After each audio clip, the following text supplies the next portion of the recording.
नमस्कार दोस्तों, स्वागत है आप सभी का कोहली क्लासेज में। तो हम लोग देख रहे थे वैदिक काल। और वैदिक काल के अंतर्गत हम लोगों ने देखना शुरू किया था ऋग्वैदिक काल को। तो ऋग्वैदिक काल का जो भी महत्वपूर्ण फैक्ट था उसे हम लोगों ने कवर कर लिया था पिछले वीडियो में। अगर आप लोग नहीं देखें इसका फर्स्ट वीडियो तो ज़रूर से देख लीजिए। तो आज हम लोग देखेंगे ऋग्वैदिक कालीन सामाजिक, आर्थिक, राजनीतिक और धार्मिक जीवन के बारे में। चलिए स्टार्ट करते हैं आज का हमारा ये टॉपिक। तो जो भी हमें जानकारी मिलता है ऋग्वैदिक काल का, वो हमें कहाँ से प्राप्त होता है? तो वो हमें प्राप्त होता है ऋग्वेद से प्राप्त होता है। तो देखिए, सामाजिक जीवन कैसा था उस समय? तो वर्ण व्यवस्था, अर्थात उस समय जो था वर्ण व्यवस्था वो जन्म के आधार पर नहीं था। मतलब उसको जो काम दिया जाता था उस समय लोगों का, वो उसके जन्म के आधार पर नहीं मिलता था। अर्थात किसी को कोई भी काम करने का उस समय अधिकार था, वो लोग काम किया करता था। उसी क्रम में देखिए, ऋग्वेद में एक परिवार का एक सदस्य कहता है, यहाँ पे दिया गया है, देखते हैं क्या कहता है। तो देखिए, ऋग्वेद में किसी परिवार का एक सदस्य कहता है, मैं कवि हूँ, मेरे पिता वैद्य हैं और मेरी जो माता है वो चक्की चलाने वाली है। विभिन्न विभिन्न व्यवसाय से जीविकोपार्जन करते हुए हम सब एक साथ रहते हैं। यहाँ से ये डिसाइड हो रहा है क्या, कि जो इस समय जो था वर्ण व्यवस्था, अर्थात जो काम जो मिलता था, जो कामों का जो हुआ करता था डिवीजन, वो उसके क्या था, जन्म के आधार पर नहीं था, बल्कि उनके काम के अनुसार होता था। हालांकि हम लोग ने देखा था पिछले वीडियो में, जो ऋग्वैदिक काल में अर्थात ऋग्वेद में का जो 10वां मंडल है, उसके पुरुष सूक्त में प्रथम बार वर्ण का चर्चा किया गया था, और जिसमें वर्ण को 4 भागों में बांटा है: ब्राह्मण, क्षत्रिय, वैश्य और शूद्र। ठीक है, चलिए आगे बढ़ेंगे। तो हमें यहाँ से क्या जानकारी प्राप्त हुई? तो जो ऋग्वैदिक कालीन समाज जो था वो वर्ण व्यवस्था में उसके जो काम होते थे उसके जन्म के आधार पर नहीं डिसाइड किया गया था। तो उसका जो वर्ण था वो उसके काम के अनुसार डिसाइड होता था। अगर कोई पढ़ाने लिखाने वाला काम कर रहा तो उसको मान लेते, उसको ब्राह्मण कहा गया। जो योद्धा वर्ग था उसे क्षत्रिय कहा गया। जो कोई किसानी वगैरह किया करता था उसको शूद्र कहा गया, शूद्र कहा जाता था। और जो व्यवसाय करता था उसको वैश्य कहा गया था। ठीक है, लेकिन जब हम लोग पढ़ेंगे इसका उत्तर वैदिक कालीन, तो उस समय जो कहानी है बिल्कुल बदल जाती है, वो अपोजिट हो जाएगा। वहाँ पे क्या हो जाएगा, उसका जो काम होगा उसके जन्म से डिसाइड होगा। चलिए आगे बढ़ते हैं। नेक्स्ट देखेंगे हम लोग महिलाओं की स्थितियाँ। तो देखिए, उस समय जो महिला की क्या स्थिति था, अर्थात ऋग्वैदिक काल में जो महिला की स्थिति सबसे बेहतर थी। क्यों बेहतर थी? कि इस समय पर्दा प्रथा नहीं था, सती प्रथा का प्रचलन भी नहीं था, और जो महिलाएं थी धार्मिक कार्य में तो भाग लेती ही थी, साथ ही साथ युद्ध और मंत्रों की रचना में भी महत्वपूर्ण भूमिका निभाया करती थी। किस समय? तो ऋग्वैदिक कालीन में। जैसा कि हम लोगों ने पिछले वीडियो में देखा था, ऋग्वेद का जो 8वां मंडल है, तो उसमें जो बहुत सारा सूक्त है जो महिलाओं के द्वारा ही लिखा गया है। तो उसी क्रम में कुछ महत्वपूर्ण विदुषी महिलाएं हैं, जैसे लोपामुद्रा, अपाला, घोषा, सिक्ता, विश्वरा। ये सब जो महिला उस समय के काफ़ी महत्वपूर्ण भूमिका था रचना करने में दी थी। अर्थात जो ऋग्वैदिक कालीन जो भी रचना हुआ था उसमें इनका योगदान रहा था, इसलिए इनको ऋषि की उपाधि से भी सम्मानित किया गया था। हालांकि महिला की स्थिति तो बेहतर थी, लेकिन फिर भी उस समय जो समाज था वो कैसा था, तो वो पितृसत्तात्मक था। और यहाँ जो महिला की जो स्थिति थी, अर्थात संपत्ति में पिता की संपत्ति में पुत्र के समान अधिकार रखती थी। तो यहाँ पे ये थोड़ा सा सिस्टम सही था। चलिए आगे बढ़ेंगे। नेक्स्ट देखेंगे विवाह पद्धति। तो ऋग्वैदिक कालीन जो विवाह पद्धति थी वो कैसा था? तो देखिए, जो मेन जो उद्देश्य था उस समय विवाह का वो क्या था, तो संतान की प्राप्ति था।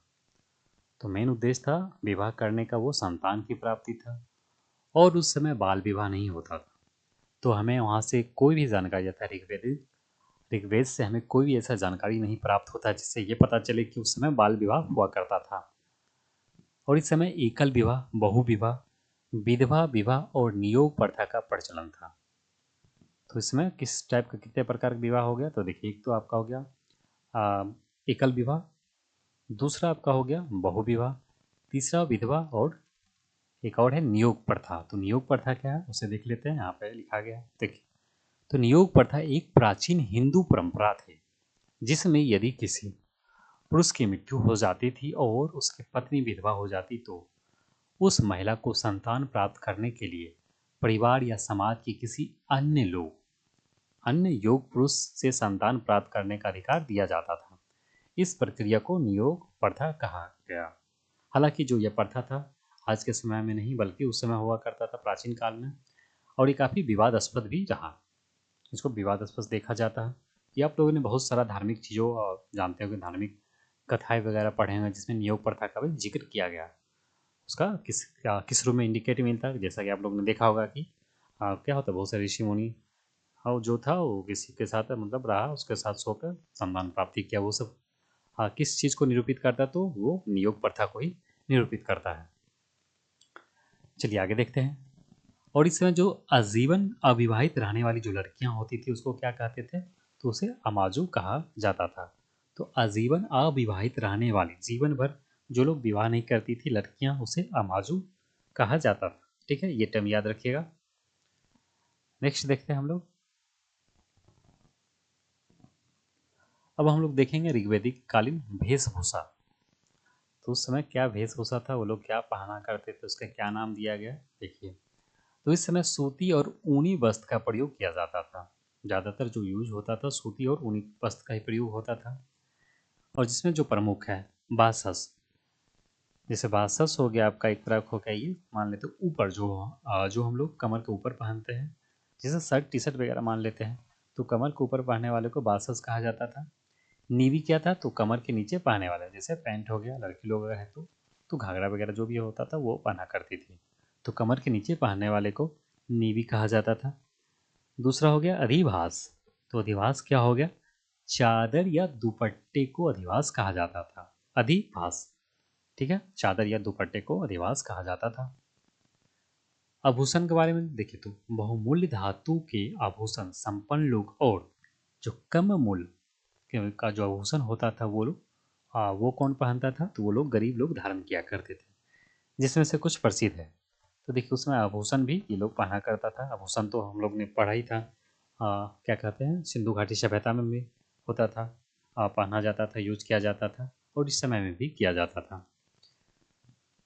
तो एक कुड़ीर, तो कुड़ीर किसे कहा गया, तो कुड़ीर कहा गया था माथे पर धारण किए जाने वाले को, जो माथे पे धारण किया जाता था उसे कुड़ीर कहा गया। रुक्म, तो रुक्म क्या था, तो वक्ष, वक्ष पर जो धारण किए जाते थे उसे रुक्म कहा गया। तीसरा है निष्क, तो निष्क क्या था, तो गले में धारण किए जाने वाले आभूषण। निष्क, निष्क से याद रखिए, जैसे कनिष्क का हार आता है तो हार कहाँ पहनते हैं, तो गला में पहनते हैं। तो निष्क जो था वो गले में धारण किया जाता था ऋग्वैदिक काल में। और निष्क जो है बाद में उसका सिक्के के रूप में भी लोकप्रिय हो गया था, जो ये शब्द यूज होने लगा सिक्कों को लेकर होने लगा था। ठीक है, कर्ण शोभन, तो कर्ण शोभन कानों में धारण करने वाला, ये तो नाम से ही इंडिकेट हो रहा है, कर्ण शोभन तो कानों में धारण करने वाले। चलिए आगे बढ़ते हैं। समाज, जो सामाजिक इकाई थी, समाज की जो इकाई थी वो कैसे डिवीजन था, तो नीचे से ऊपर। जो सबसे जो नीचे था वो परिवार होता था, एक कुल का उसमें होता था, और ये लोग एक कॉम्बाइंड फैमिली में रहते थे जिसको जॉइंट फैमिली कहते हैं हम लोग। तो वो लोग जॉइंट फैमिली में रहते थे। उसके जो मुखिया होते थे उसे कुलप कहा गया। तो कुलप किसे कहा गया, तो परिवार का जो मुखिया था उसे क्या कहा गया, कुलप कहा गया। उसे कुलपति भी कहीं कहीं इससे निरूपित किया गया है। उससे आगे बढ़ेंगे जब परिवार से ऊपर थोड़ा सा ग्राम हो गया, उसके जो मेन होते थे ग्रामीण होते थे, हेड जो होते थे। फिर उससे आगे हम लोग बढ़ेंगे 20, जो ग्राम से भी बड़ा हुआ करता था एक, और उसको विस्पति कहते थे, उसके जो हेड होते थे। और सबसे ऊपर जो होते थे जन, और जन को जो लीड करते थे उसका जो मालिक होता था वो एक राजा होता था, राजन, जिसको क्या कहते थे, गोप्ता भी कहा गया है, राजा को गोप्ता भी कहा गया है। ठीक है, चलिए आगे बढ़ते हैं।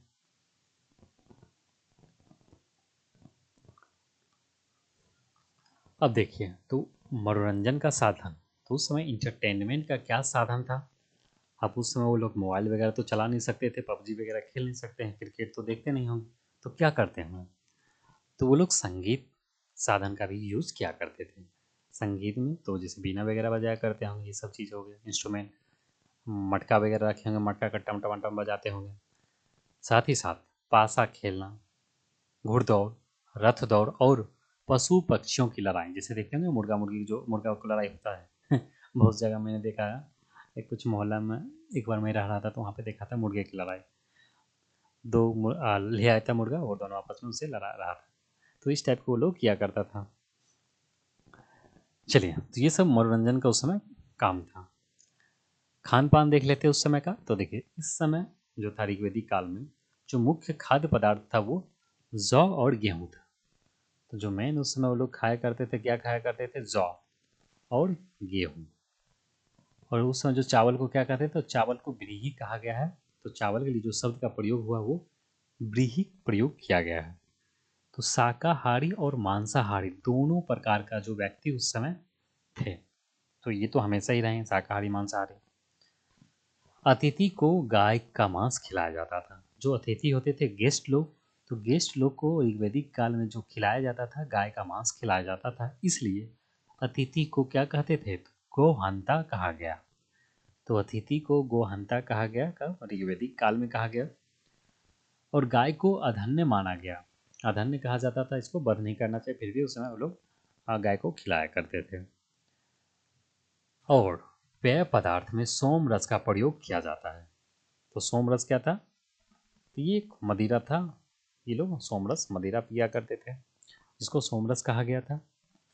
तो देखिए, जो खान पान में हम लोग ने क्या देखा? तो खान पान में हो गया आपका जौ गेहूँ, मुख्यतः ये यूज होता था। और चावल को किस नाम से पुकारा जाता था? तो व्रीहि। तो चावल को जो कहा गया वो व्रीहि कहा गया। तो समाज था उस समय, जो लोग थे वो मांसाहारी शाकाहारी दोनों प्रकार के थे। और जो अतिथि जब आते थे, गेस्ट लोग, जैसे आजकल क्या, जैसे हम लोग गेस्ट लोग आते हैं तो उसमें कुछ स्पेशल पकवान बनवाते हैं, जैसे मुर्गा कटवाता है कोई, मुर्गा बनाता है, मछली बनाता है, मटन बनाता है। तो उस समय जो था वो लोग गाय का मांस खिलाता था, इसलिए जो अतिथि थे उसको गौहंता कहा गया था। हालांकि जो गौ हत्या वगैरह जो बंद किया गया था वो बुद्ध कालीन में, बुद्ध के द्वारा ही बंद किया गया था। आप लोग जब पढ़ोगे इस सब के बारे में, आउट ऑफ सिलेबस बहुत सारा चीज़ है। हालांकि जो सिलेबस का इतिहास है तो उसका अलग ही चलता है। आउट ऑफ सिलेबस का कुछ उसका अलग है, क्योंकि जो सिलेबस का इतिहास है उसका एक अपना कुछ ना कुछ वो उसका कुछ लिमिट होता है कोई चीज़ को लेकर। और बहुत सारा चीज़ फैक्ट जो होता है उस पर डिपेंड करता है। बहुत सारे कारण हैं जिस वजह से कोई भी सिलेबस को डिजाइन किया जाता है, लेकिन जो रियल में जो वास्तविक जो इतिहास होता है वो सिलेबस से परे चलता है। चलिए, और खासकर जो हमारा जो प्राचीन इतिहास है जो हम लोग सिलेबस में पढ़ते हैं, उसका वास्तविक इतिहास से बहुत कम लेना देना भी है।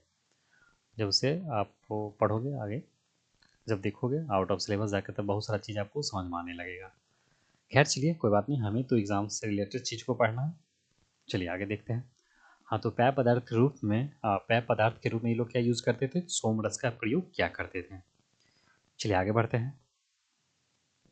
ठीक है, आप लोग वीडियो को लाइक वगैरह कीजिए, चैनल पे अगर नए तो जरूर सब्सक्राइब कर लीजिए। नेक्स्ट हम लोग देखेंगे अब राजनीतिक जीवन के बारे में। तो ऋग्वैदिक कालीन राजनीतिक जीवन कैसी थी? तो देखिए, इस काल में, हाँ, इस काल में कबीला के रूप में राजनीतिक इकाई विभाजित था। तो कबीला होता था और जिसका जो सर्वोच्च व्यक्ति होता था राजन या गोप्ता कहलाता था। और उस समय राजा का जो पद होता था वंशागुणत नहीं था, बल्कि इसकी सहायता देने के लिए पुरोहित, सेनानी और ग्रामीणी नामक मुख्य अधिकारी होते थे। तो देखिए, सबसे जो महत्वपूर्ण अधिकारी था उस समय वो कौन था? तो पुरोहित था। ठीक है, चारागाह या बड़े जत्थे का प्रधान। जनरली ये लोग पशुपालन किया करते थे, चारागाह वगैरह करते थे। उसका जो हेड हुआ करता था उसका क्या नाम दिया गया? तो वज्रपाती कहा गया था। वज्रपाती कहा गया चारागाह या बड़े जत्थे का प्रधान को। और परिवार के जो प्रधान थे उसको कुलप कहते हैं, हम लोगों ने देख ही लिया पिछले स्लाइड में। आप देखेंगे लड़ाकू दल के प्रधान को ग्रामीण कहा जाता था। तो लड़ाकू दल के प्रधान को ग्रामीण कहा जाता था। गुप्तचर, गुप्तचर के लिए स्पर्श शब्द का यूज किया गया है। दुर्गपति, पूरब, दुर्गपति का जो हेड था उसे पूरब कहा गया। अब देखिए, राजा की जो निरंकुशता पर अंकुश लगाने के लिए 3 प्रकार की संस्था उस समय मौजूद थी। तो राजा को किस तरह कंट्रोल में रखना, कहीं ऐसा नहीं कि राजा तानाशाह हो जाए। तो उसे कंट्रोल करने के लिए 3 तरह का उस समय क्या था? संस्था था। एक था आपका विदत, दूसरा सभा और तीसरा जो था वो था समिति। तो विदत, सभा और समिति। तो देखिए, जो विदत था वो ऋग्वैदिक काल में ही इस संस्था का सबसे अधिक प्रचलन था। इस बात का जो हमें प्रमाण मिलता है वो कहाँ से प्राप्त होता है, तो ऋग्वेद में इसका चर्चा है, जो इसका जो उल्लेख है वो 122 बार किया गया है, जबकि और अनेक ग्रंथों के चरण में आकर जो इसका प्रयोग है लगभग लगभग समाप्त हो जाता है। विदत को वरिष्ठ संस्था के रूप में माना गया है, जिसमें वृद्धों और विद्वान की सहभागिता होती थी। तो जनरली इसमें जो होते थे सीनियर सिटीजन लोग या विद्वान लोग वगैरह इसमें अवेलेबल होते थे, बैठते थे। चलिए आगे बढ़ते हैं। नेक्स्ट है सभा। तो सभा का आप लोग कैसे समझिए, वर्तमान का लोकसभा। ऋग्वेद में सभा शब्द का जो उपयोग हुआ वो कितने बार हुआ है, तो 8 बार हुआ है। ये सारा फैक्ट जरूर याद रखिए, यही सही ये सही एग्जाम में पूछे जाते हैं। वनडे जो एग्जाम होता है आपको जरूर देखने को मिलेगा, तो पूछ देगा कि ऋग्वेद में सभा का उपयोग कितने बार हुआ है, तो 8 बार हुआ, 8 बार किया गया है। और सभा के लिए पुरुषों के लिए सब है, तो सभा के लिए पुरुषों के लिए जो शब्द का यूज हुआ है सदस्यों के लिए, उसको सभा कहा गया, जबकि स्त्री सदस्यों के लिए जो यूज किया गया शब्द उसको सभावती किया गया है। और जो सभा का जो अध्यक्ष होता था उसको गंधर कहते थे। तो सभा का जो अध्यक्ष था उसे गंधर कहते थे। चलिए आगे बढ़ते हैं। नेक्स्ट है समिति। तो समिति को हम लोग वर्तमान के राज्यसभा से समझ सकते हैं। ऋग्वेद में समिति का जो लेख 9 बार किया, तो समिति 3 अक्षर का तो 9 बार, सभा 2 अक्षर का तो 8 बार। ऐसे भी याद रखिए, कंफ्यूजन नहीं होगा दोनों में। परंतु उत्तर वैदिक काल में इसका महत्व बढ़ता हुआ प्रतीत होता है। तो जो समिति है, समिति उत्तर वैदिक काल में इसका उपयोग और ज़्यादा हो जाएगा, अर्थात ये काफ़ी महत्वपूर्ण हो जाएगा समिति। अथर्ववेद में सभा व समिति को प्रजापति की पुत्रियां कहा गया है। ऐसा क्वेश्चन आपको देखने को मिला होगा कि सभा और समिति को प्रजापति की 2 पुत्री किसमें कहा गया। ऑप्शन दे देगा, ऋग्वेद, यजुर्वेद, अथर्ववेद, सामवेद। तो इसका आंसर क्या हो जाएगा, अथर्ववेद में। अथर्ववेद में ही इस बात का भी प्रमाण मिलता है कि समिति में स्त्रियों का प्रवेश भी संभव था, अर्थात स्त्री समिति में पार्टिसिपेट कर सकती थी। और जो समिति का जो अध्यक्ष होता था उसको किस नाम से पुकारा जाता था, तो उसे ईशान नाम से पुकारा जाता। ठीक है, चलिए नेक्स्ट देखते हैं। सभा एवं समिति राजा को गद्दी दिलाने में और उनको गद्दी से हटाने में अपने शक्ति का प्रयोग करते थे। इस समय राजा को जनता के द्वारा स्वच्छता से जो उपहार जो भी प्राप्त होता था उसे बलि कहा गया।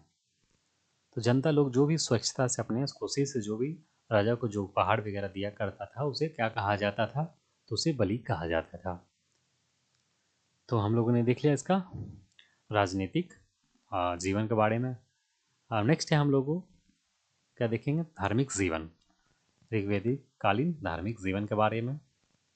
तो देखिए, तो जो धार्मिक जीवन था ऋग्वेद काल में उसमें क्या था, तो ज़्यादातर वो लोग ईश्वर की आराधना का आराधना के लिए बहुत सारा चीज़ किया करते थे, जिसके अंदर 2 प्रमुख है। एक तो हो गया स्तुति पाठ करना, मंत्र वगैरह उच्चारण किया करता था। दूसरा था यज्ञ बलि अर्पित करना, बलि प्रथा, ये सब चीज़ भी यहाँ पे हुआ करता था।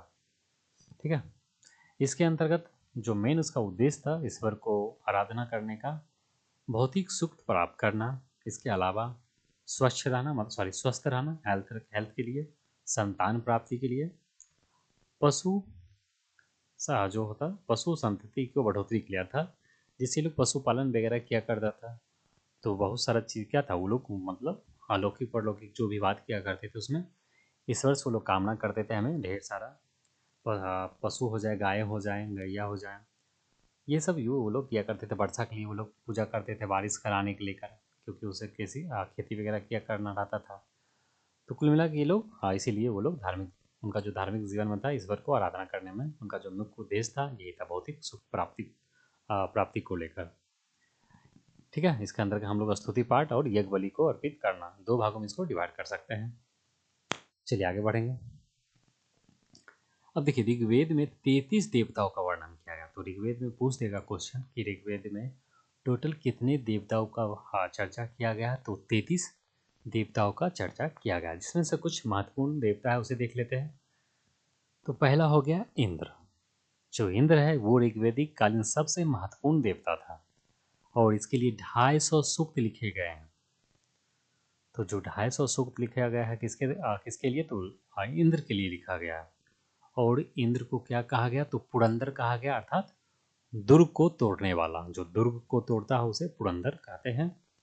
और यह काम किसका था, तो यह काम था इंद्र का था। यह युद्ध का देवता था, वर्षा का देवता, और विश्व के स्वामी के रूप में भी प्रचलित था। कौन, तो इंद्र। नेक्स्ट है अग्नि। तो इसका जो स्थान जो था वो दूसरा था। पहला हो गया इंद्र, दूसरा स्थान किसका आता है, तो वो आता है अग्नि देवता का।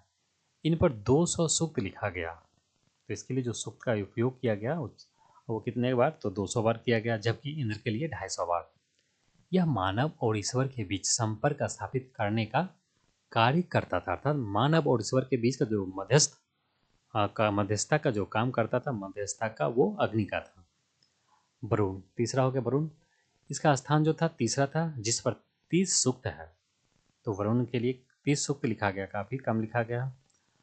बेचारा वरुण कहीं नाराज हो जाएगा तो क्या होगा, ऋतु परिवर्तन होने में प्रॉब्लम आने लगेगा। अभी कैसे देख रहे हैं, ऋतु परिवर्तन में काफी समस्या आ रहा, ग्लोबल वार्मिंग वगैरह, वो कौन उसको डिस्टर्ब कर रहा है, हम ही लोग कर रहे हैं ना। इतना सारा इंडस्ट्री डेवलपमेंट के नाम पे जो ये लोग प्राकृतिक शोषण किया गया है हम लोग के द्वारा, उसी का तो इम्पैक्ट है। कहीं बाढ़ आ रहा है, कहीं सुनामी हो रहा है, कहीं कुछ हो जा रहा है, तो कौन नाराज है, तो वरुण देवता नाराज हो रहे हैं। दिन रात का करता धरता और समुद्र का देवता, सत्य का प्रतीक तथा विश्व नियमक कहा गया, किसे, तो वरुण को। चलिए आगे बढ़ते हैं। कुछ अन्य प्रमुख देवता एवं देवी को देख लेते हैं। तो पहला हो गया मारुत। मारुत क्या है, तो आंधी तूफान के देवता। पूसन, पशुओं के देवता, और उनके रथ को बकरा खींचता था। तो बकरा द्वारा जो खींचता हुआ जो रथ दिखाया गया वो कौन सा देवता था, तो पूसन था। अश्विन, दुखों को हरने वाले थे। विष्णु, इनको ऋग्वेद में औ औ गाय अर्थात गाय से जन्म लेने वाला कहा गया है। तो विष्णु को ऋग्वेद में गाय से जन्म लेने वाला कहा गया है। और भगवान शिव को रुद्र कहा गया, और रुद्र के लिए जो त्रिव्यंगम यूज किया गया शब्द का। देवियां देख लेते, तो देवियां में भी थी उषा, जो प्रगति एवं उत्थान की देवी थी। आदिति एवं सूर्या नामक देवियां का जो उल्लेख मिलता है हमें कहाँ से मिलता है, तो ऋग्वेदिक काल से ही मिलता है। तो उपयुक्त वर्णन के आधार पर हम कह सकते हैं कि इस काल में जो धार्मिक जीवन था एकदम सरल था। ठीक है, चलिए आगे बढ़ते हैं। नेक्स्ट है हमारा आर्थिक जीवन। तो देखिए आर्थिक जीवन के बारे में देख लेते हैं। तो ये लोग का जो ज़्यादातर जो ये लोग आर्थिक जीवन जो डिपेंडेंट था वो लोग पशुपालन पे था। हालांकि कृषि भी होता था। तो उस समय जौ और गेहूं मुख्य खाद्य जो था फसल था। कपास के बारे में ऋग्वेद में उल्लेख नहीं मिलता है। इस काल में भी लोहे के बारे में जानकारी नहीं था। ऐसा कहा जा रहा है कि लोहे के बारे में यहाँ पे जानकारी नहीं था, कपास के बारे में भी ना के बराबर जानकारी मिला है। जबकि पशुपालन क्या है, तो कृषि के साथ साथ इस काल में मुख्य व्यवसाय पशुपालन था, जिसमें गाय और अश्व को प्रमुख स्थान दिया गया था। अब देखिए जैसे गाय था, गाय से ये लोग क्या करते थे, वो लोग गाय से मान लेते दूध भी निकाल लिया, गाय का बछड़ा हुआ, मार के खा भी गया, गौहंता भी इसमें कहा गया था अतिथि को। तो एक साथ ये लोग यूज किया करता था गाय को, ज़्यादा से ज़्यादा जिसके पास जितना ज़्यादा गाय रहेगा वो लोग उतना धनी हुआ करता था उस समय। वस्तु विनिमय में अधिकांशता जो यूज होता था गाय का ही उपयोग करता था। कुल मिलाकर पैसे के तौर पर ये लोग यूँ समझिए कि उस समय जो पैसा था, मेन जो पूंजी जो था वो क्या था, तो गाय था। अश्व वगैरह का जो यूज होता था वो युद्ध वगैरह के लिए होता था। और इस समय पशुपालन लोगों का जो होता मुख्य आर्थिक आधार था।